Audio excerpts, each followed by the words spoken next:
We are a convention for fans from all backgrounds, any fans of science fiction, fantasy, horror, gaming, art, and generally just anything geeky at all. That's been one of the fun parts, is expanding outside of like traditional fandom, and because we realize that like people have different kind of stuff they nerd out about, right? It could be history or science or fountain pens, whatever it is.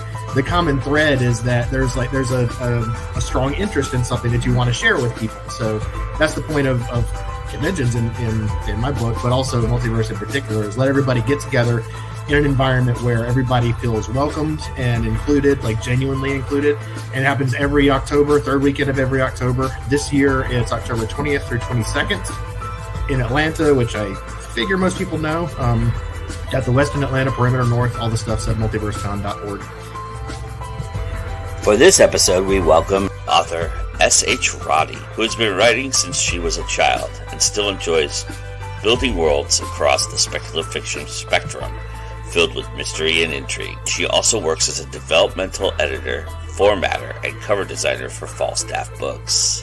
Speaking of the Multiverse sponsor, Falstaff Books, we welcome in one of their writers, Emily Lavin Leverett. Emily is a writer, editor, and English professor in equal parts. Though she was born and raised in Bakersfield, California, she moved to Ohio to get her PhD in medieval English literature. It's there that she found her love for medieval English romance and rekindled another love, writing.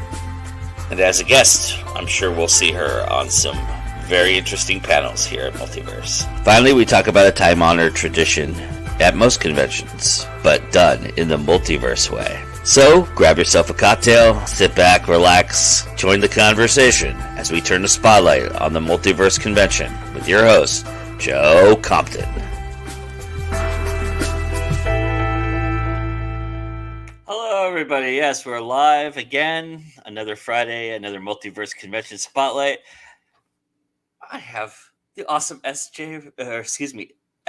Roddy with me. I'm really excited to have you. Thank you for being here with me tonight. Well, thank you for having me here. This is going to be fun. Yeah, we've got a nice little crowd already in the audience. We've got Miss Anita Stewart with me. Vanessa is here. Misty Massey's here. Hello, everybody. It's nice to see you. Hey, people all. I know. Hey, yeah, awesome. And Vanessa says she loves your hair. So, thank you. As do I. Is that for pride that you did that, or is that just something you wanted to do, or have had it for a while? My hair's been cut like this for close to a year now. It's been all kinds of different colors, but I decided earlier this year to just go crazy and do the whole rainbow, because why not? And I actually did redo it for Pride, just because, it was already there, and It was awesome. It's fading now, but it'll probably be something totally different by the time October gets here. Which would be awesome. That's pretty cool. Yeah. We were talking earlier before we started that this is your first Multiverse. Yes. So I'm curious, what made you decide to sign up? Why Multiverse? And what is it about it that attracted you to being a part of it? Well, there are so many people I know that go every year that have been for years and years and just really enjoy it. I've always been told, oh, well, it's a great event. You're going to have a whole lot of fun. You're going to meet a whole lot of new people. And it's a little bit different than my normal sphere of travel. So I don't know. It'll be nice to do something new, but still be with a whole bunch of people that I love that I don't get to see very often. That's awesome. Are you, and you're officially a guest. So are you going to be doing like panels and stuff like that? Are you looking forward to that aspect of it? I am. The panels are always. I'm an awkward, nervous human, so the thought of I have to get up and talk in front of people kind of scares me. But at the same time, once I get out there and I'm doing it, it's so much fun. I love getting into the conversations with different people that, all the different points of view. And, no matter whether I'm sitting in the audience or I'm on the other side of the table, there's always a chance to learn something. Yeah. The one thing I really enjoy about the multiverse aspect of the paneling is, and we've said this before, but it's the idea that it is it's a different type of paneling in terms of the audience participates a lot more than your typical panel at a convention. It's not so much question and answer, and it's not so much lecture as it is, the audience, shouting stuff out and talking and everybody kind of conversing together. And it's really an amazing experience for that aspect of it. So even if you're in the audience or you're on the panel, it's kind of like you get the best of both worlds with that idea. Oh yeah. The interactive ones are always the best. It's Right. so much more fun when you have people that are active and engaged and actually joining in with you. Because again, it's you have more of those learning opportunities. It's a more personalized, more exciting experience, at least for me. Because again, I'm terrible making small talk. I'm terrible trying to talk to people I don't know, but I like talking to people. So it's a weird little catch-22 for you there. Vanessa says that awkward humans are Multiverse's superpowers. That's awesome. So let's say you see you see panels that you might be interested in. What are some things that you've done in the past on panels, or some things that you might want to kind of, because the track directors, they say they don't watch this show, but the person who's in charge of the track directors may make them watch this show just so that they know that they have a first timer. And so pitch yourself to them. Tell them a little bit about what you do and what you'd like to talk about. Well, when it comes to talking, I'm kind of shameless. I'll talk about pretty much anything you want me to talk about. One of my favorite things that I've done in the past, and we've actually done this at a couple of different events. We've done what we call the new author boot camp.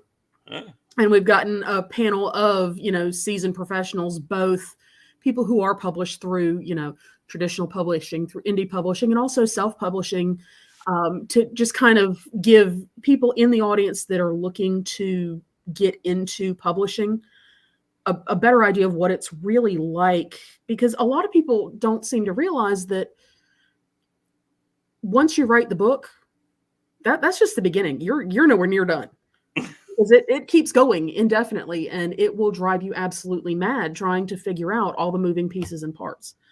So that's always been really successful. A couple of times we've not even had standing room left in the room with that one, and it makes me nervous to do that one because I'm always afraid that I'm gonna start drooling on myself or something. But I really enjoy running that particular panel. I really like the ones where we're talking about things like world building and collaborative work, because I do write in the Harkerverse. I do Shadow Council novellas and using Frankenstein's monster. So, and I tend to annoy John by telling people that I just write John Harkness fan fiction. But I do, I love all the different types, the fandom panels, anything. I really will talk about anything. Do you have a favorite fandom that you? Oh God, you would have to ask me that, wouldn't you? I don't know. Hey, you brought it up. I didn't bring it up. You brought it up. So. Open mouth insert foot. I know. Well, the most recent one in my head is The Witcher, because we just started watching season 3 tonight. Which, I mean, I've loved the franchise for years and years and years. So the show has been a lot of fun. I talked to the track director about that particular. That was one that he brought up, was that The Witcher was going to be a part of that, and they've done that panel before. So yeah. I think that's a good one to talk about for sure. And I'm sure there's kind of crossover and appeal that The Witcher can be brought up in as well. I'm sure, but. Oh yeah. Well, I mean, you're covering so many different, markets with that. You've got the books, you've got the video games, you've got now the TV show. There's so much. Yeah. And I really kind of enjoy watching the online discussions about how people feel about Henry Cavill. Yeah. I was just going to mention that's my obsession with it is watching him obsess about it. It's kind of interesting. He's such a nerd, and it's fantastic. And it fascinates me because he looks exactly like the video game character. Like, it is uncanny. But watching the fans and the discussions about him in general are hilarious to me. Because you have the camps where you have everybody that love the franchise, they love the show, they love everything about it, and he's just this great addition to it. And then you have the ones that, well, I mean, again, you take somebody like that and you give them long hair and you cover them in dirt, and they're going to get attention no matter what they do. Sure. So yeah. The chat just went insane. Vanessa says, I decided my husband needs to see The Witcher, so we just started the first season tonight. Yes, he does. Yes, he does. And everybody needs to see it. It's great. And Vanessa says she's going to miss Henry Cavill. He was awesome. Yes. And then Misty chimed in with, you mean my boyfriend Henry Cavill, right? Vanessa says, yes, him. I hope he's Polly.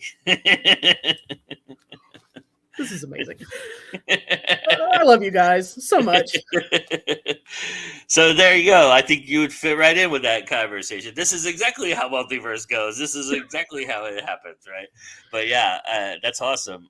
I assume you've been to cons with John before, and he's probably introduced you as a person. Hey, look, she made this, right? Oh yeah. Oh yeah. I've been that person many times. So I'm guessing this is so meta multiverse. Yes, it is. Yeah.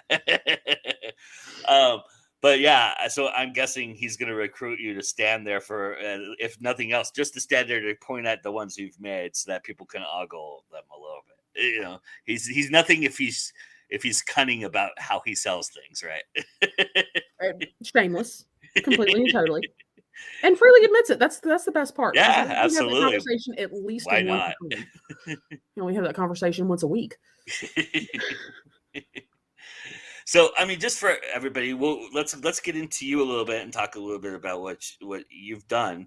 I mean, for people who don't know, most of the people in the chat know you, so they probably already know this, but that you are somebody who works for Falstaff in many capacities, but mostly you're right front and center for Falstaff in a lot of ways, because those designs are yours. You know, that is still so surreal to me. I've always been the little nerdy artistic kid in the corner doing something that everybody thinks is weird. And the fact that I can actually put that to good use for people is just amazing. How did John discover you? Or did you discover John? Kind of found each other, kind of like peanut butter and chocolate? Random collection of atoms falling into each other kind of thing. I met John at Con Carolinas the very first year that I went as a guest, and that's a whole bunch of years ago. That was in 2011, I believe. Was when my first book was published. So he was in Author's Alley at the time, and we met and we had a conversation, and somehow or another we just kept circling around each other in this little sphere of people until finally I get this email from him one afternoon that says, hey, are you going to do the thing we talked about or not? And I went, oh, what? It was a passing conversation somewhere at Con Carolinas one year, and it turned into, well, I thought you said you were going to write the Frankenstein novellas for the Harkerverse. I said, sure, because I have no conscious memory of the conversation, but I remember getting the email and the conversation that followed after it, going, okay, and I think it may have actually come on the heels of or it may have been the original Big Bad anthology. As a matter of fact, Emily was one of the editors on that. So again, it's just weird little circular relationships here. It's great. I love it. And I ended up doing the cover art for one of my own books, which is how he discovered I could do cover art. And then, well, here we are. Some dozen or so covers later. It's more. It's a couple of dozen now. Yeah. Which is, again, still surreal. Yeah. I mean, for your own work, what made you decide to go indie to start with? Because did you try to do traditional route at the beginning, or did you always just have a design of I'm putting these out myself, I don't care? I honestly, I didn't know what I was doing.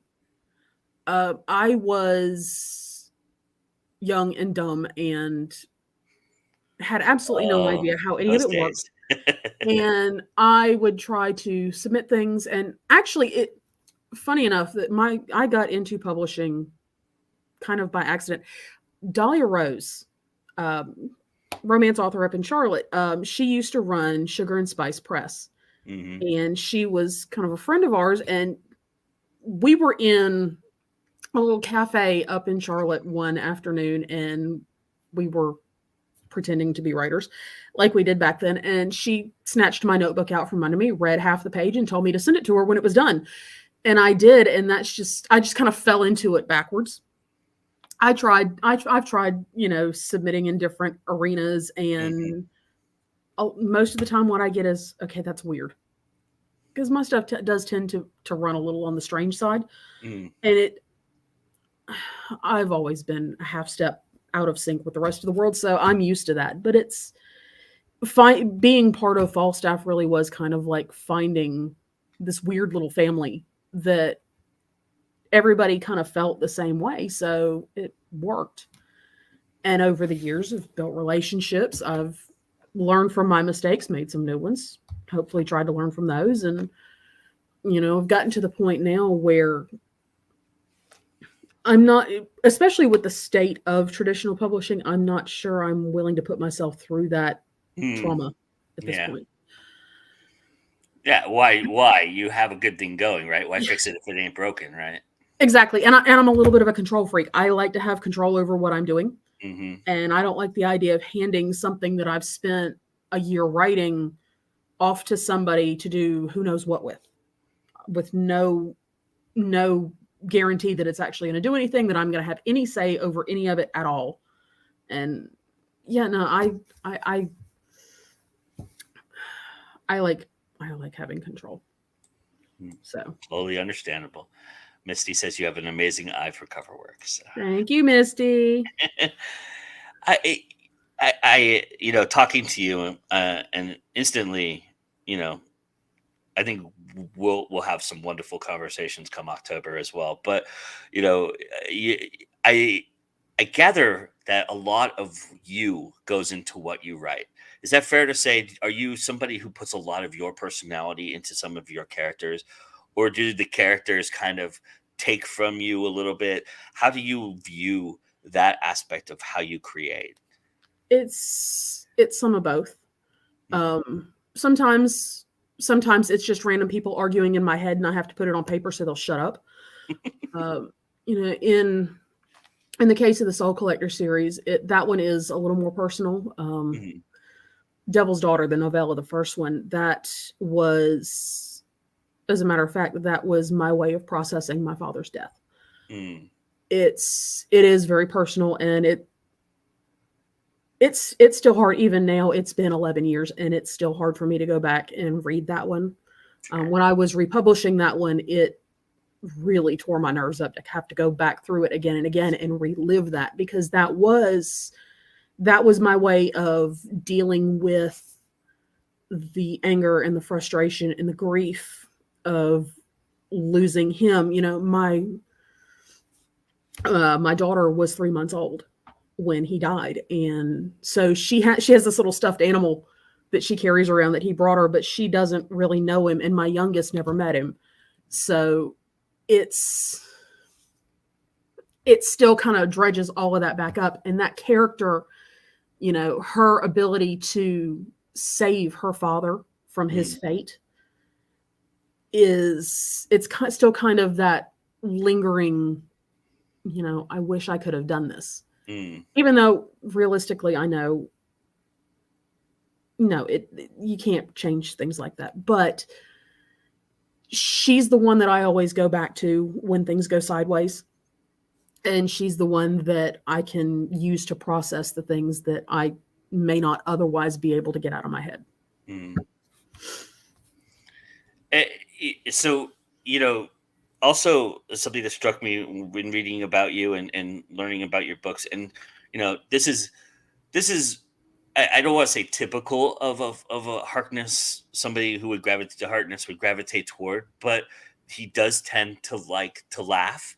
And so is humor something that's very important for you?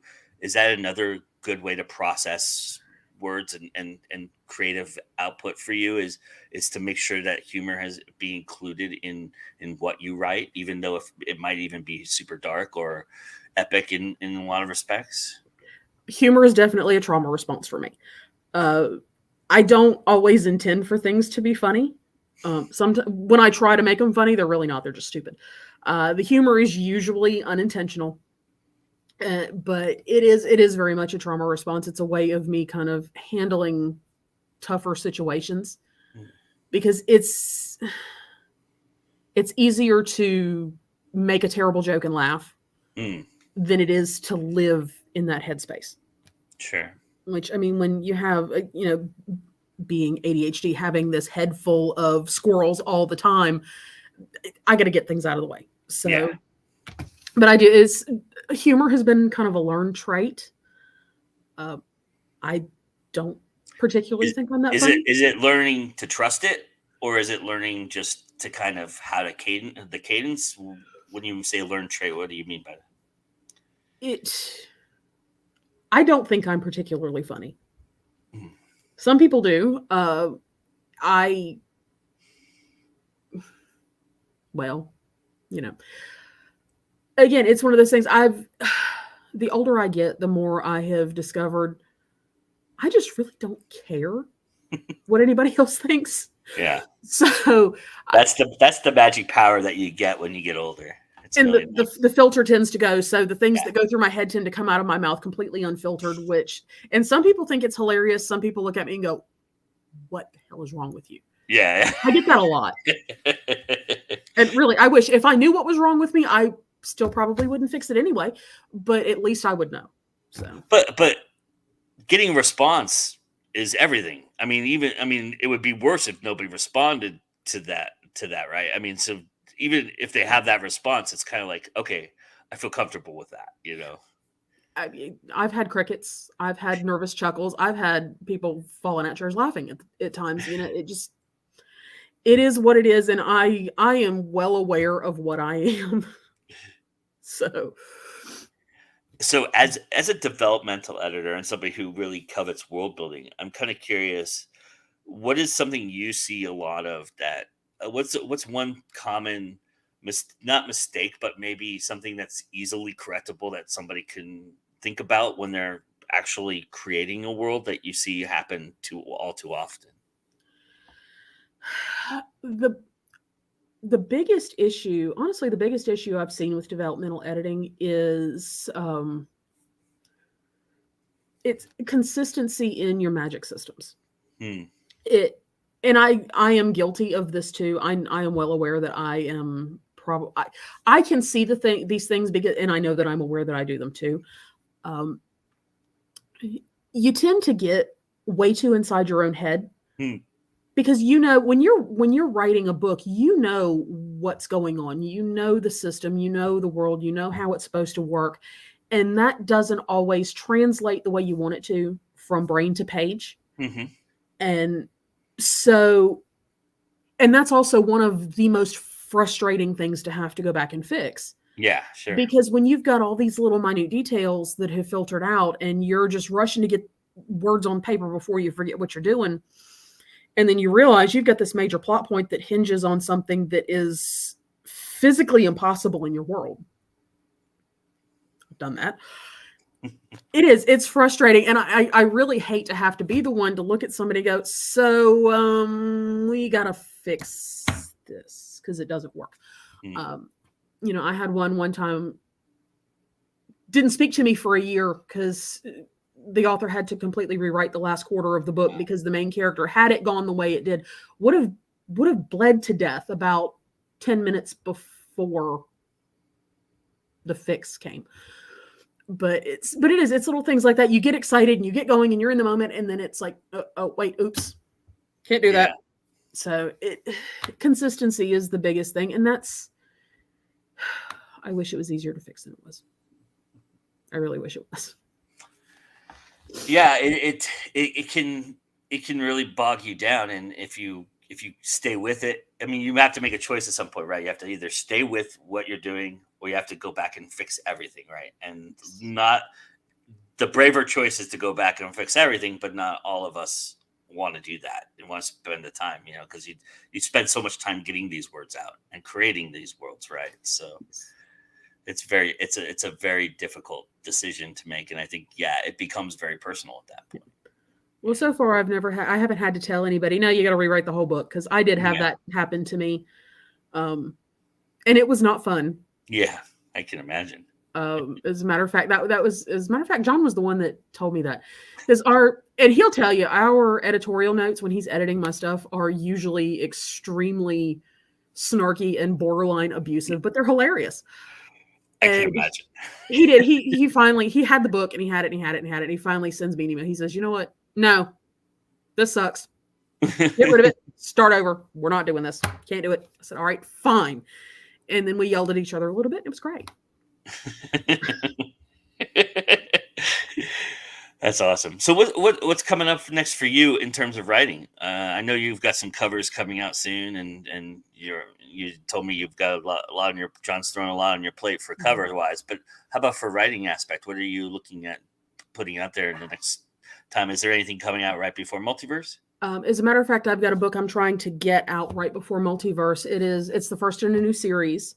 It is a very off the wall, twisted, very darker even than the original play on Wonderland.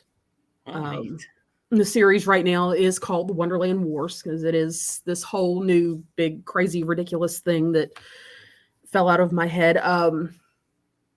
Main character is like the great something granddaughter of the original Alice, and the whole world is twisted and warped and all these. There's a whole lot going on, but it's actually in developmental edits at the moment, and I'm hoping to be able to launch it at Multiverse, as a matter of fact. Oh, nice, cool. John loves doing that too. Launching stuff at cons, so. Yes. That's awesome. Tell everybody a little bit about what you have written for John so far. All right. Well, I've got, for John specifically right now, he does have my the Shadow Council Archives novellas. The main character is Frankenstein's monster. The first one is Gods and Monsters. 3 of the 4 are out. The 4th one is cooking. And then I've got a couple of other things that I've gotten the rights back to from other publishers that I have recently self-published. My Soul Collector series specifically. Nice. And then I also write romance as Siobhan Kincaid. So pretty much my entire backlist I have taken back, and I'm in the process of republishing all of that. Nice. That's awesome. Mm-hmm. Well, I look forward to seeing you in October. Absolutely. And thank you for this opportunity to sit down and talk to me. I really appreciate you coming on and giving us your time. And I know it's a little bit later for you, so I really appreciate that. And thank you so much for being here. And we'll see you in October. Absolutely. Thanks for having me. This was a lot of fun. Awesome. All right, everybody. So we're going to take a little break here, and then we'll be back with Emily, everybody. So stay tuned. Dear reader, welcome to this collection of stories where villains arise. And who doesn't like hidden surprises? We've all given that handle a twist and a turn. Each of these stories likewise has a twist. It could be quirky, it could be fun. It also may be very, very horrifying. But it's definitely not what you'd expect. These stories have villains who arise from conspiracy theories, some from urban legends, others from realms of spirits, and a few from the depths of your very soul. Wherever these villains may be hiding, I hope you enjoyed discovering them. And as you turn each page in anticipation of the villain arising, that aha moment just might make you jump. Check out Hidden Villains Arise, now available on paperback and Kindle from the folks at Inked Publishing.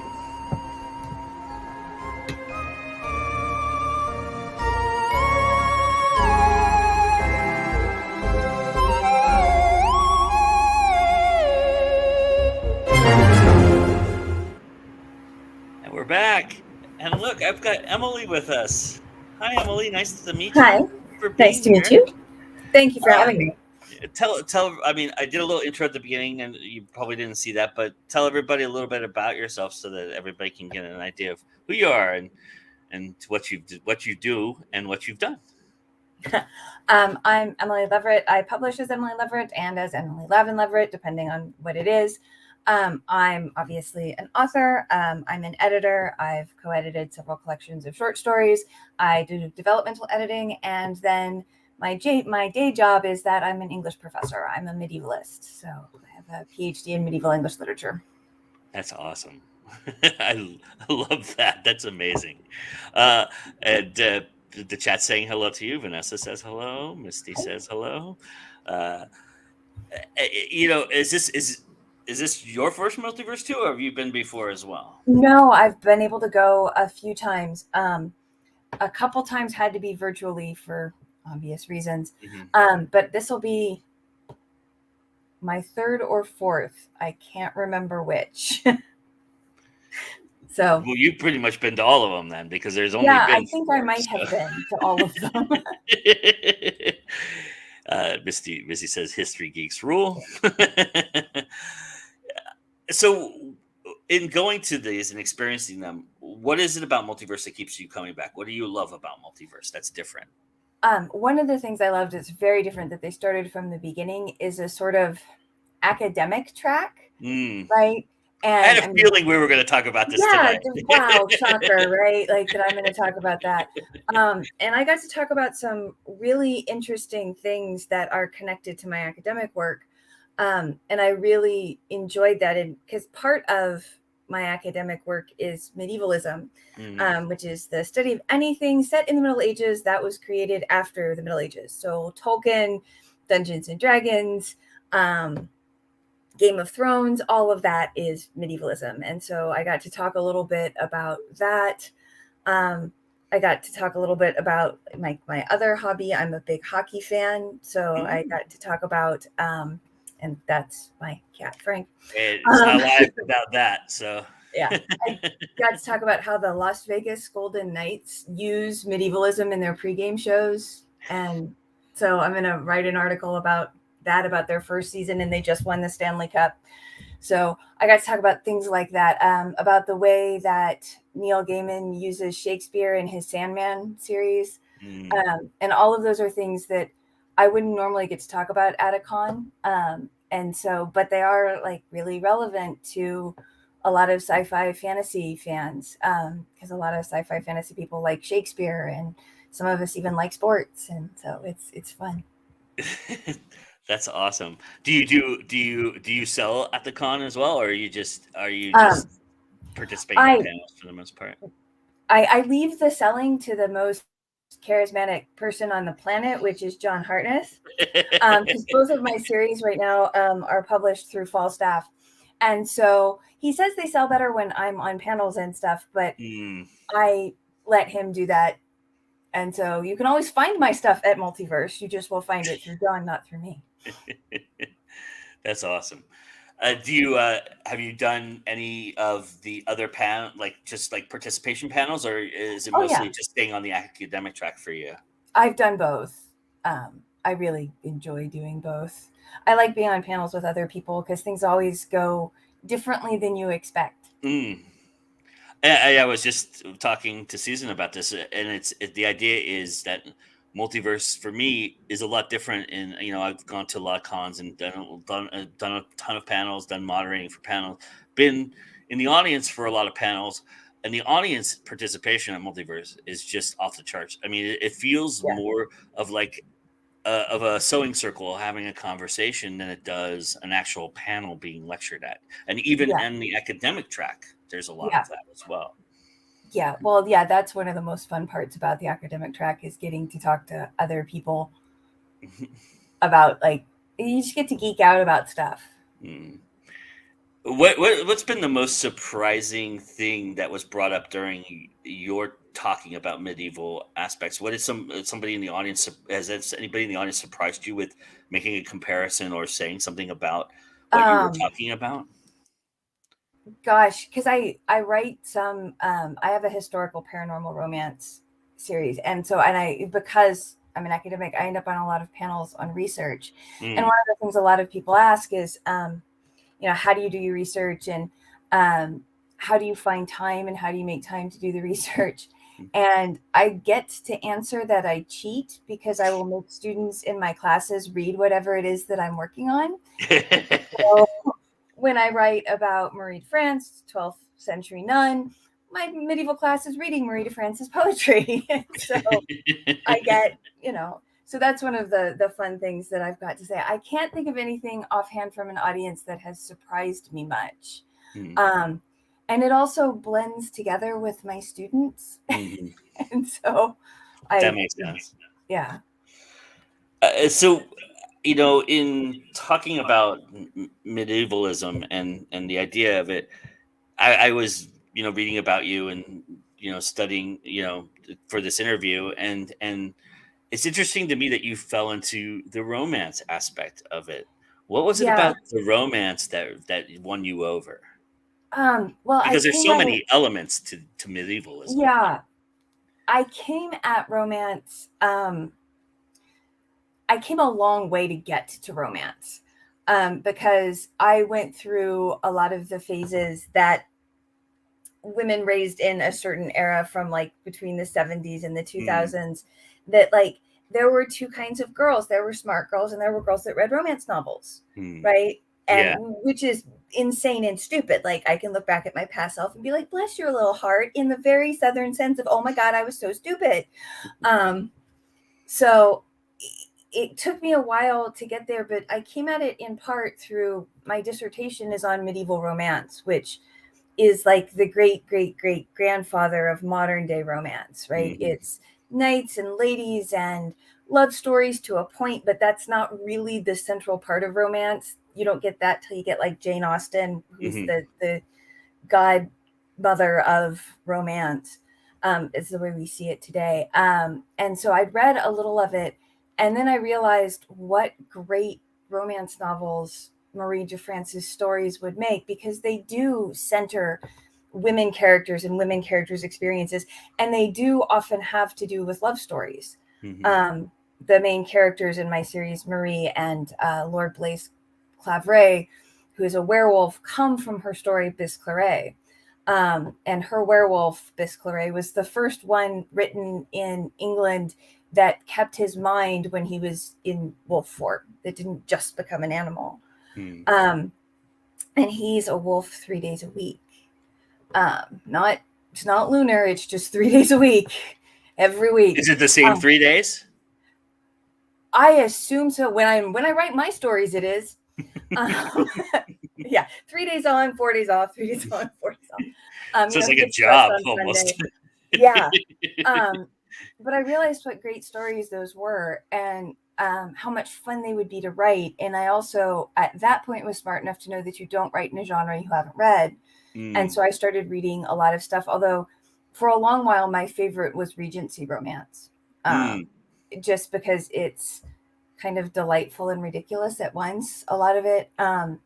And I've read a lot of different romance, and I really like it now. And basically any genre where the center of the genre is women's pleasure, which is what romance is subversive still. Yeah. Like it's still, so when you still have movies that if they have a sex scene and a guy has an orgasm, the movie gets an R. If they have a sex scene and the woman gets an orgasm, it might get an NC-17. Then female pleasure is still taboo, and it's still, even some of the most like that you would be inclined to be like, well, that's all just silly. It's still deeply subversive because it's still the genre that mostly women read and that mostly women write. And even when men write it, they often choose female pen names or vague pen names. Yeah. And so I went all the way from, oh my God, that's just anti-feminist, to no, like romance is like a really super feminist genre, and you can do so many fun things with it.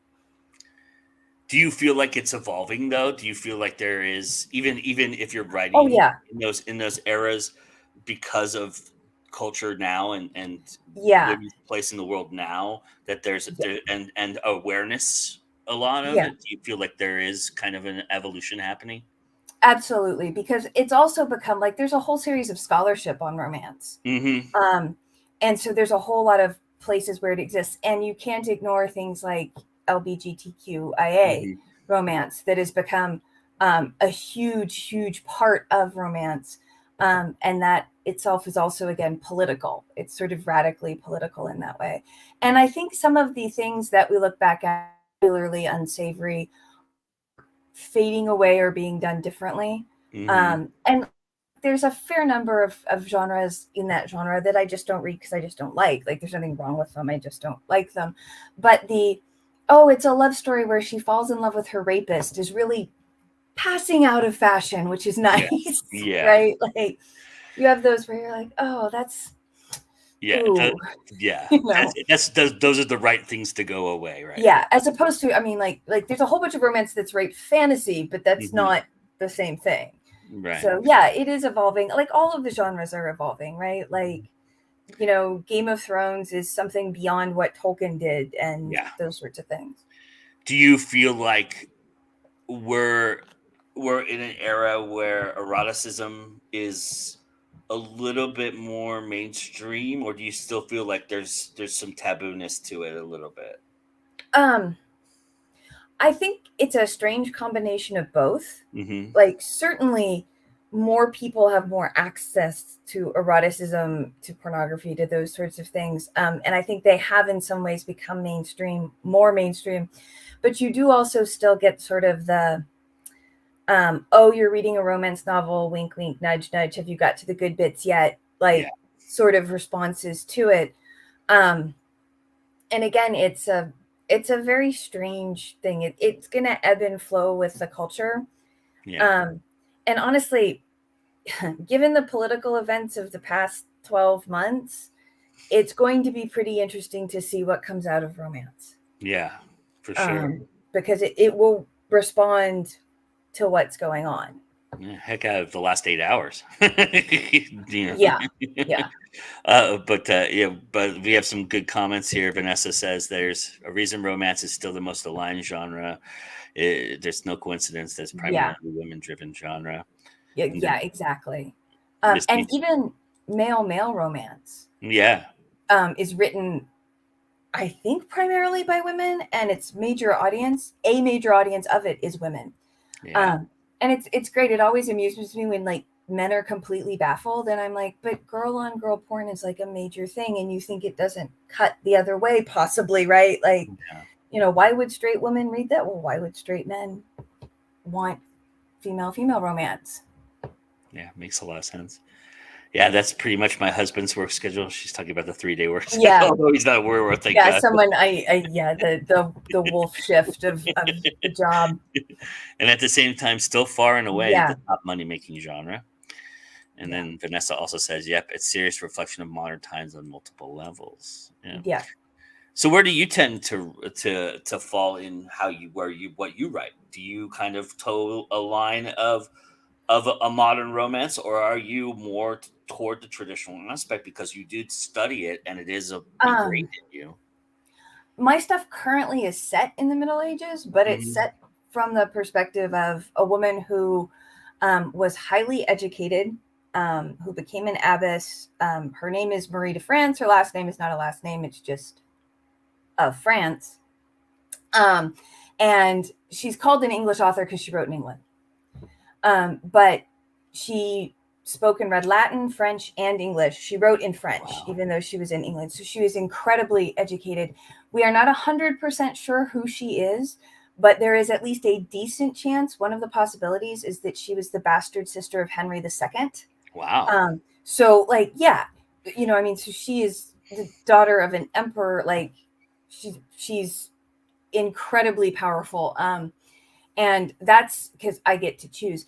That's the background I give her, is that she's the bastard sister of Henry II. And she meets Thomas Becket and all of the stuff that was going on at the time. And then I fudge where I need to because it's fantasy, so I can do that. It's definitely more, historical fantasy than it is historical fantasy. Because, like, there is that balance. And I'm like, well, the dates will work because I say the dates will work, and so that's how it's going to go. I mean, it's nice with the Middle Ages because when you're dealing with stuff from like the 18th, 19th, 20th, early 21st century, people are like, well, we know Hemingway wrote this book in these 3 weeks in this exact place. With the Middle Ages, it's like, sometime in the 12th century. Probably, maybe, who knows? So there's a little bit more wiggle room there. But so I do stick to the history and the politics, but in a lot of ways, the politics aren't that different. Marie's story is fundamentally about a woman who is afraid of her husband. He turns into a wolf 3 days a week. And he didn't tell her that before they got married. So she thinks he's cheating on her because he's gone 3 nights a week. And when she finally figures out what it is, it's really super frightening. So she has a guy that has been trying to hit on her that she's been saying no to. She says, look, I'll be with you if you go steal my husband's clothes, because he can't turn back if he doesn't have his human clothes. So they steal his clothes, and he ends up being a wolf for a long time, finds the king who's out hunting, convinces the king not to hurt him, and becomes the companion of the king. He sleeps in the same bedroom. He guards him. One day his ex-wife shows up to court and he attacks her. And then he attacks her again. And a wise older guy at court's like, he's never attacked anybody before. Let's ask her why. So they torture her. They just skip right to torturing her. And she confesses. And they go get his clothes and set his clothes in front of him. And as a wolf, he just kind of looks at the clothes and looks at them. And finally someone's like, well, he's not going to get naked in front of us. We have to put him in a room with the clothes and close the door. And that works. And he turns back into a person. And what he did in wolf form was bite off her nose, which is cutting off a nose is a medieval punishment for adultery. But then we're told that for generations later, sometimes her female children down the line are born without noses.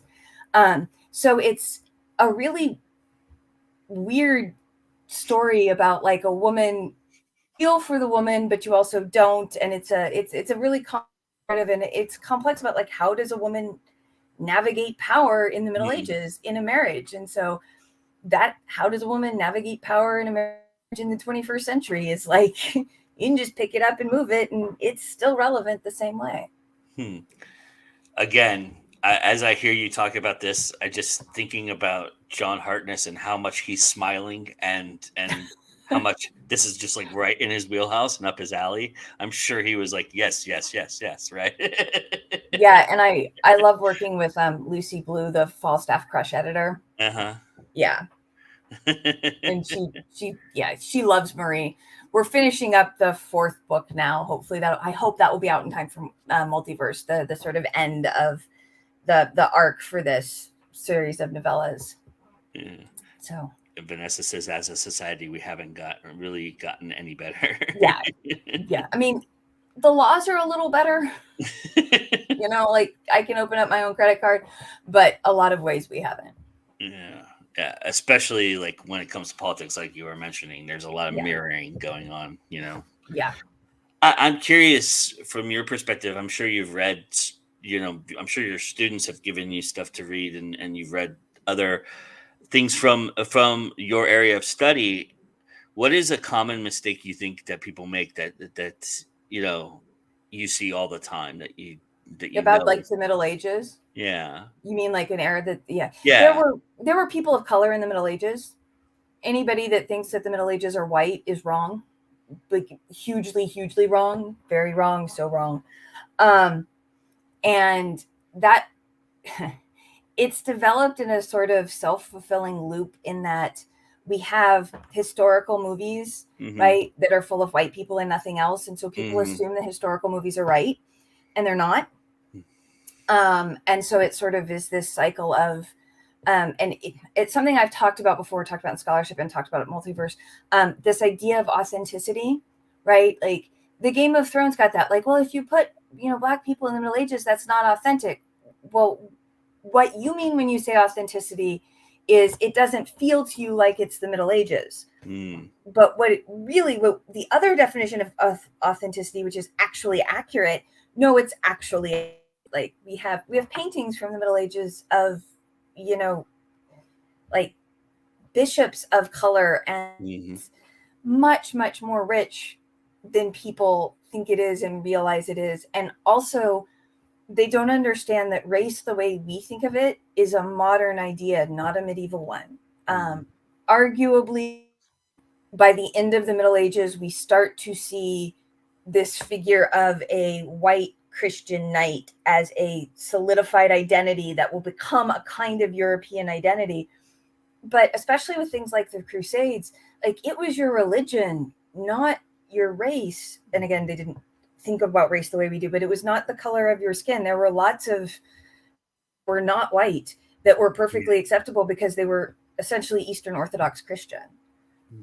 So that's probably one of the biggest things that I get. That and women were homemakers. Like, no, everybody worked. And what homemaker means, like brewing was a thing women did. Like most brewers were women. And it's part of what I see in my students too, this sense that like you have cavemen and you have the 21st century, and feminism is a straight line between them, just going up. And that's not actually how it works. When the Reformation happened and they closed down the nunneries, they cut off an entire career path for women to have outside of marriage. And then you get the angel in the house in the Victorian era, where women didn't leave their houses, and it sort of collapsed in even more. And even in and amongst that, that's only the wealthy white people for the most part. Everybody else had to work all the time anyway. So those are probably the biggest things I see, is that they just don't understand. And honestly, a lot of people don't understand Christianity. Like a lot of Protestants don't understand the Reformation. They don't understand the differences between Catholicism and what that was. And I was teaching a medieval lit class, and we got to the end of the lit class, and one of my students was like, I don't understand why they had to bring up Catholicism. And I'm like, oh God, how did I miss there was nothing else. Like, he's not bringing up, you're still got a couple hundred years before we're really going to get to that fight. And so it's just so much more complex than I think people think it is. Along those lines, would sexuality be something that is a little bit, I think Game of Thrones kind of maybe tipped that scale a little bit for that aspect of it, but for the most part, it seems like that a lot of like older romances and older medieval settings stay in lanes that necessarily weren't exactly lanes. Yeah, I mean, we have what amounts to really a trans romance from the Middle Ages called the Romance of Silence. There's a translation of it, which I've read a bit of, and friends of mine who are scholars who've read more of it say that it's got problems because it evens out the pronouns. And it's essentially about a girl who's raised as a boy and is, for all intents and purposes, she's a knight through the whole thing, is basically a boy. But the pronouns do change through the book, and the translator flattened them all out, which, like, don't do that. I know why you did that, but don't do that. But there is a novelization of it that's actually pretty good, called The Romance of Silence. And Silence is the main character's name. And I mean, like, that is a trans romance. That's what that is. And it's French, I want to say the 13th or 14th century, might even be a little earlier than that. That's pretty going back there. So that's pretty awesome. That's awesome. So what do you have coming up for us? Do you have something coming out before Multiverse or around Multiverse, or are you working on something? What can we expect coming from you soon? I am hoping that An Honorable Love, which is the fourth novella in the Wolf and the Nun series will be out by then. And it's going to wrap up that arc. And then also I have another series called the Icefod Chronicles that I write with Sarah Joy Adams that are about a modern woman who goes to Fairy to find her fairy father because she's a changeling and her magic is trying to kill her. And in the first book in particular, she's got a PhD in medieval English literature because write what you know. She is forced to get a job as a TA at the university because immigration requires her to have a job if she's going to stay. So she's trying to find her father while also trying to teach a bunch of people who are somewhere around twice her age because fairies age differently. And so book 4 in that Summer Regent, we are hoping will come out by the end of the year and maybe by Multiverse, but it'll probably be by the end of the year. And then the 5th one should follow next year, which is the last one in that series too. It's talk a little bit about collaborating with another author. Do you like that process? Is that something that you've gravitated toward? Do you like the co-authoring? I do like it a lot. She and I have been friends for about 20 years and we met in grad school and it very much got us both through our dissertations. Nice. And so it was kind of like therapy almost. Yeah. And I mean, it's a lot of role playing and kind of improv, yes, and style stuff. Nice. But I do really enjoy it. It is something like if you're going to do that long term, you have to either be really good friends and able to handle things that way, or you have to set a lot of very clear ground rules. Sure. I've also had a lot of luck collaborating on editorial projects. I've worked with Misty Massey on 2 Westerns, and Margaret McGraw on those. I co-edited The Big Bad with John. We did 2 of those, and then one called Predators in Petticoats. And if I edit again, and I would very much like to, I don't think I would ever want to edit a collection by myself. Having another set of eyes on the stories, on the slush, being able to go through all of it. When we edited Tales from the Weird Wild West and the Lawless Lands, we made sure at least 2 people read. Yes, 2. We made sure at least 2 people read every story. And I think it really was a better anthology for all of us pulling stories and stuff like that. And working with John was great. I'd never worked with anybody before on anything like that. Like it was the first, I think it was both of our first experiences editing anthologies. And it was super interesting and really good. And there was one story that was excellent. The Big Bad is all stories where the main characters are villains. And there was one story that was excellently written that I was like, we cannot accept this because the main moral of the story is super smart men deserve to rape women because they're smart and special and it's okay. And it shows how wonderful they are. But it was an amazingly well-written story. And I was like, we can't do this. And I went to John and I didn't know John well enough. So I was like, I don't know which way he's going to jump. And he was like, oh God, no, we're not publishing that. I was like, oh, thank God. But it just, working with someone else helps get you outside of your own sort of vision. And that's really, really hard to do on your own. Yeah, sure.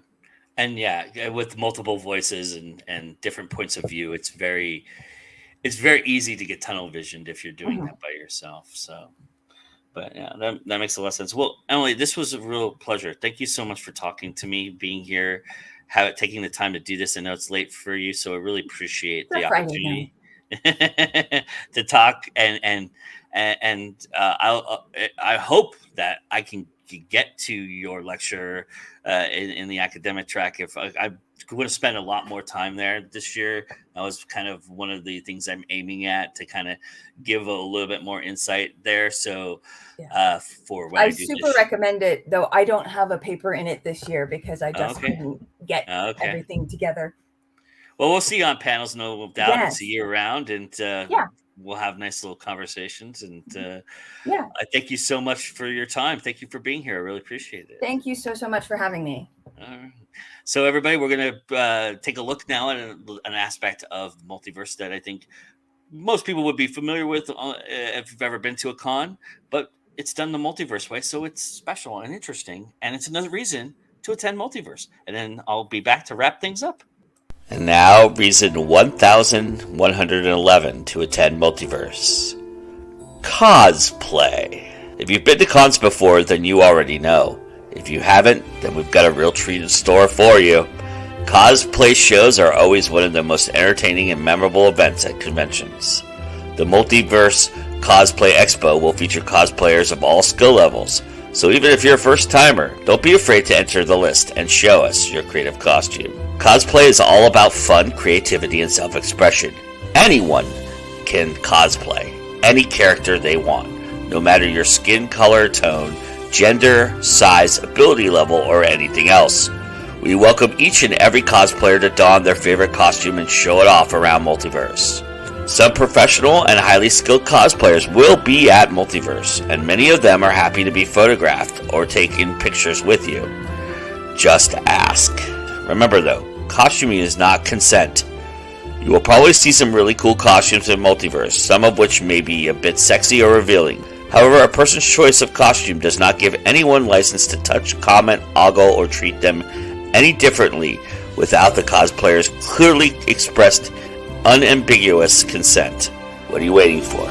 Join us today. Go to multiversecon.org and register to become a member of the Multiverse.